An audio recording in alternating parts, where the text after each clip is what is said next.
अस्सलाम वालेकुम friends, welcome back to top smartest. कैसी तेरी खुदगर्जी। आने वाली किस्त में बहुत ही कमाल के ट्विस्ट आने वाले हैं, तो क्यों ना मैं आपसे पहले ही शेयर कर दूं।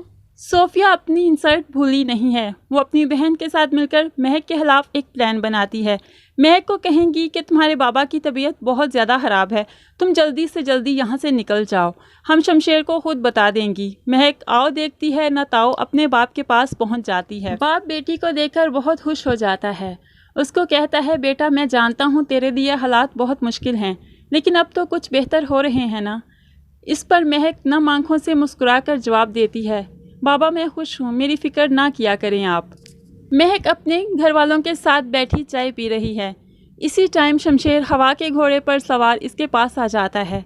तुम्हें कितनी दफ़ा कहा कि अपने माँ बाप से नहीं मिला करो। उसको खींचता हुआ बाहर ले जाता है। इस पर बाप बहुत परेशान हो जाता है। तुम लोगों ने तो कहा था शमशेर बदल गया है, लेकिन एक दरिंदा कैसे इंसान बन सकता है। मैंने तुम लोगों की बात क्यों मान ली। बाप महक के लिए बहुत ज़्यादा परेशान हो जाता है। दूसरी तरफ हम देखें तो महक को शमशेर घर ले आया है और आकर कहता है कि आइंदा तुम अपने माँ बाप से नहीं मिलोगी। तुम्हें एक बात समझ क्यों नहीं आती। महक कहती, आप मुझ पर इतनी पाबंदियाँ क्यों लगाते हैं। मेरा बाप गरीब है इसलिए, और आपका बाप जो इस ज़मीन पर खुदा बना बैठा है। इस पर शमशेर को गुस्सा आ जाता कि इसने मेरे बाप के खिलाफ बात क्यों की। वो चीख पड़ता है, जब मैंने कहा कि तुम नहीं मिलोगी तो नहीं मिलोगी, बात यहीं पर ख़त्म करो बस। दूसरी तरफ हम देखें तो दिलावर साहब अलहदा ही शमशेर को भड़काते हैं। ये तुम्हारी बीवी ना होती तो मैं इसका फ़ैसला चुटकियों में कर देता। और अगर हम देखें तो अब एहसन जो है वो महक की छोटी बहन को कॉलेज से ले जाना शुरू हो गया है, क्योंकि महक के माँ बाप बहुत ज़्यादा डर गए हैं। वो और किसी पर भरोसा नहीं कर सकते। बहुत मुमकिन है कि महक का चचा आगे जाकर महक की छोटी बहन का रिश्ता अपने एहसन के लिए मांग ले, ताकि उनको एक बेटा मिल जाए। चचा बहुत अच्छा दिखाया गया है इस ड्रामे में। अब हम शेरू की तरफ आएँ तो शेरू पकड़ा गया है। पुलिस ने आखिरकार शेरू को पकड़ ही लिया। कब तक आखिर ये भाग सकता था। हम देखेंगे कि दारा पुलिस स्टेशन आता है। शेरू से पूछता है, आखिर तुमने किसका कत्ल किया था कि तुम पकड़े गए। इस पर शेरू अपना चुप तोड़ देता है। वो कहता है कि मैंने बाबा साहब के कहने पर कत्ल किया था। किसका कत्ल किया था तुमने।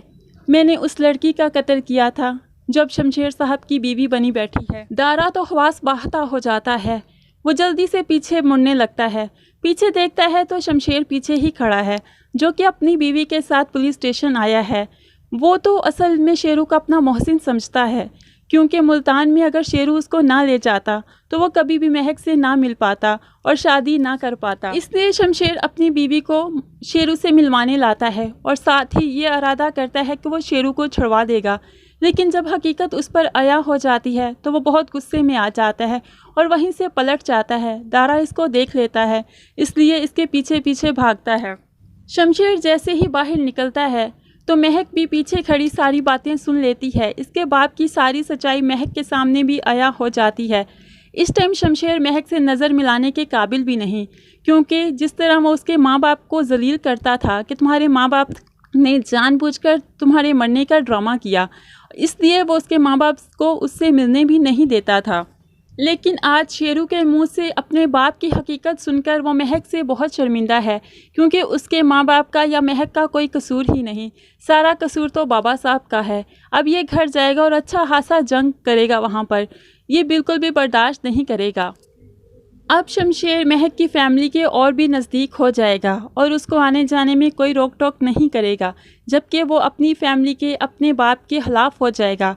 और जब भी उसका बाप अब कोई बात करेगा तो हमेशा उसकी खिलाफ वर्जी करेगा। बहुत मुमकिन है कि शमशेर अब फ्यूचर में आने वाला कोई भी हादसा ना हो, इसी डर से महक को लेकर अलहदा हो जाए, अलहदा घर में रहना शुरू कर दे।